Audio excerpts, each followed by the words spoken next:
Hi, it's Thursday, March 2nd, 2023. I'm Chart Gal Lori, and I am filling in for Charting Man Dan. He's on vacation.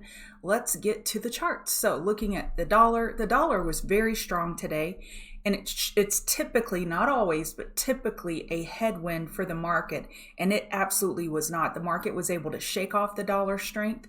The market was also able to shake off the U.S. 10-year strength. The U.S. 10-year has been very, very strong, which is typically bearish for the technology companies because high interest rates are not good for debt, and the technology companies have the most debt on their balance sheets. So we do have a possible 15-minute head and shoulders forming on US 10-year and on the dollar. But overall, this correlation, this indirect correlation or inverse correlation is really has not been working the last couple days. So just something to keep in mind. ES. On the daily, I'll get rid of these fibs. On the daily, we bounce from the 200 MA. That's the simple 200 moving average, and we have a long lower wick of bulls buying the dip there on ES. That was really key support for the day going in. And then NASDAQ also bounced from the daily 200 MA and 50 MA. That was also key support. So those two key pieces of support really helped the market find its footing today. So I'm going to show you what BOSTIC. So BOSTIC came out about an hour, well, now 2.5 hours ago, and we saw a big pop from BOSTIC's comments about a potential 2.5 or 0.25 hike. Well, that's pretty much what he said yesterday. We already knew that. The market was just looking for some type of good narrative to run with, and they found it in BOSTIC's comments, and it really spurred a pretty big rally. And of course, those comments were released at the exact right time, equilibrium on QQQ, and it makes you wonder, does the chart precede price? Or does the news precede price, or does price precede the news? So here we had this 5-minute EQ going right here. And this is when the news hit right here and broke it out of that equilibrium. And then we got a big bull push and did the same thing with Apple. And then the market was able to squeeze a few shorts with that move. So overall, looking at ES on the 4-hour, this is what I'm seeing is a potential inverse head and shoulders forming. And I know you probably watched Dan's videos where he's been covering the 2-week inverse head and shoulders and or the monthly inverse head and shoulders on ES. And sometimes we see those mamas have baby patterns. So the mama inverse head and shoulder, the monthly pattern, is having a baby pattern potentially on the 4-hour. And what bulls want to see is this right side develop with some really shallow consolidation overnight. So it's pretty early on in that pattern recognition. We'll see how it develops. What bulls don't want to see is a megaphone. We just got a tiny higher high there at the end of the day. They do not want to see a megaphone, that look above and fail. So we'll see how the night kind of evolves and take it step by step. All right, so NASDAQ. Looking at NASDAQ, same thing. We could have a 4-hour inverse head and shoulders here. It got a nice bounce. Apple finally started to participate toward the end of the day. After BOSTIC's comments, it was able to pop. Let's look at Apple here. Apple stayed pretty sideways. I like to call this bar coding, when you're just really going sideways, just crossing over these key EMAs back and forth. And then finally with the QQQ pop, it was able to move up. And Tesla was not able to move up. Tesla was still pretty heavy toward the end of the day, just something to note. Okay, getting back to SPY, I wanted to show you this. So before the trading day starts, of course, I do the pregame show every morning, and you should join me and watch the pregame show Monday through Friday. It is at 8:30 Eastern, and it's on our YouTube channel. I cover gaps, and this morning I was really pointing out the gap, and in preparation of that show and the trading day, I mark off the gaps on my charts. Of the charts that I trade, I make note of where gap fill would be. And the ability, in this case, didn't mean to do that. On a gap down, the ability for the bulls to fill that gap early on really tells you a lot about the market strength. So that gap was filled. My rule of thumb is you want to see it filled within the first 30 minutes. They did it. They filled it at 7:50. So it's 20 minutes. That's mountain time. 20 minutes after open, they were able to fill it. So that's pretty bullish. And then QQQ, it wasn't as strong. They filled the gap, within 30 minutes. They filled it. However, it kind of stayed below that line as it acted as resistance, and then they were able to push through on that news. So just make a note of that. If there's a gap up or a gap down, the ability of the opposite team to fill that gap, my countryside starts eking out. I say feel.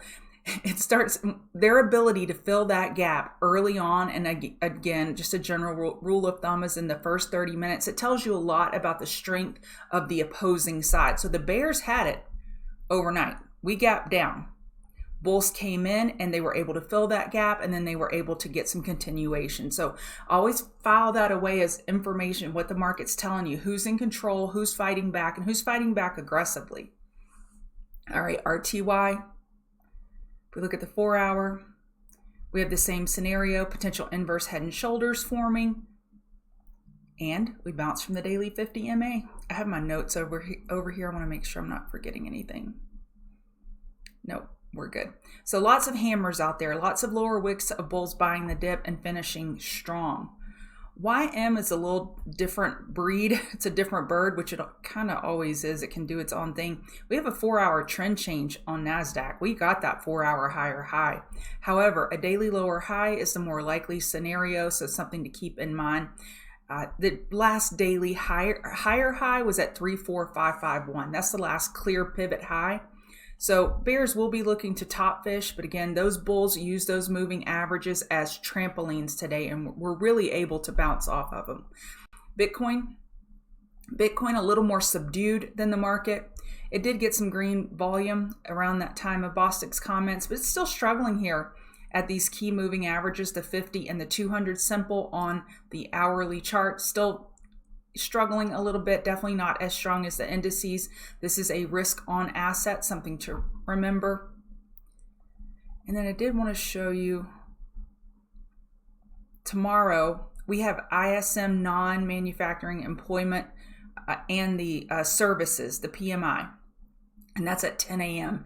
That's always a tricky one. I like to set an alert for 10 a.m. Eastern. I actually set it for 5 minutes before then, so I know what positions I'm in, and if this data could impact it, I want to know so I can get out of the trade or size down a little bit, take a little bit off, tighten up my stop losses. So just know tomorrow, 10 a.m., we have ISM data. All right, gold. Looking at gold, we were looking for that weekly higher low. We've been talking about this on the pregame show here at the weekly 50 MA. Bulls were able to get a 4 hour higher high, but we need that trend change over 1852. We haven't had that yet. And we have a small problem in that we have a potential daily bear flag forming. But remember, the higher time frames are always more important than the lower time frame. So on the weekly, we're looking for that higher low. And we're looking for that higher low, especially when daily gets oversold. And daily got oversold here. And that's where I started looking for that bottom fish on gold, looking for that weekly higher low to be put in. So yes, let me draw it on the chart. Yes, the weekly, looking for that higher low, and that's bullish. And on the daily, they have a potential bear flag. That's bearish. Weekly is more important than the daily. So just remember that. Not saying that we can't roll over on gold, but I think there are still some bull opportunities on gold. Oil is making this 15-minute diamond bearish reversal pattern here. And excuse the drawing, but that's really, really, really rough. But what we're looking at is on the weekly, we're in a downtrend. On the daily, we are at the simple 50 MA. We got a small candle close above this candle, actually, just small candle close above. I would still say that the bulls are playing defense. Look at that upper wick. Bears are playing defense. Look at that upper wick of bears selling into that. I think there could be some short opportunities approaching on oil against 78.59. Nat gas has a potential diamond bearish reversal pattern. This is going to be a tricky trade idea.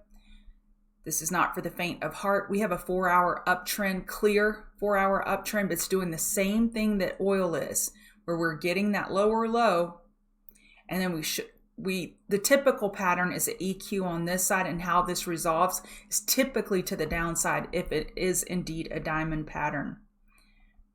Apple was our queen of the mountain trade this morning for the pregame show, and that's just a trade setup that I really like, and I have a higher conviction on that trade more than others. And what we were looking for is a weekly higher low at the weekly 50 RSI, at the weekly 50 EMAs, and typically a good place to look for that weekly higher low is 4-hour oversold. And we got 4-hour oversold. We didn't close below that 30 level, but we did hit it this morning. And so I was looking for a long in Apple this morning in the pregame. That was my best idea I had of the day, and that worked out if you took it. XLF's in a daily downtrend, but the bulls have to be pleased with this long lower wick of bulls buying the dip. XLV, almost the same concept that we were talking about on Apple, that we talked about on gold. Well, here on XLV, we're looking for a monthly higher low. Where do you look for a monthly higher low? When daily gets oversold, and we got daily oversold yesterday. It was one of my long ideas as well. It didn't work out yesterday, however, it did come to fruition today. So looking for the monthly higher low and daily oversold conditions, waiting for trend changes to the upside on shorter time frames. So it got some follow through today, and that really helped the bulls. And XLY is on the daily 50 MA, and this is primarily Amazon and Tesla are the two largest holdings in consumer discretionary. It's finding a low here on the daily 50 MA, and we're looking for that weekly higher low. And wouldn't you know it, 4-hour got oversold on this one as well. So a lot of things moving around today. Probably the best trade of the day for me was SI.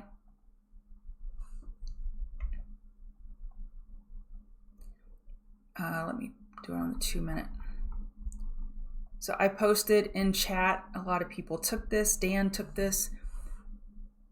Here, SI had terrible fundamental news, so take this stat with a grain of salt. SI has 82% short float per S3 partners. Any pressures that bulls could put on bears has potential for a squeeze. And I posted that at 7:49 a.m. my time. And that is right there where that arrow is. And I've got a 695 entry right there. And it went over 20% in 7 minutes. That was pretty cool. That was a great trade. So yes, SI is falling apart. They say they may cease to exist, may no longer be a going concern. Bankruptcy, people don't want to deal with them. Terrible news. But when you see bulls put a little pressure on the bears can get trapped quick, and you get those pops.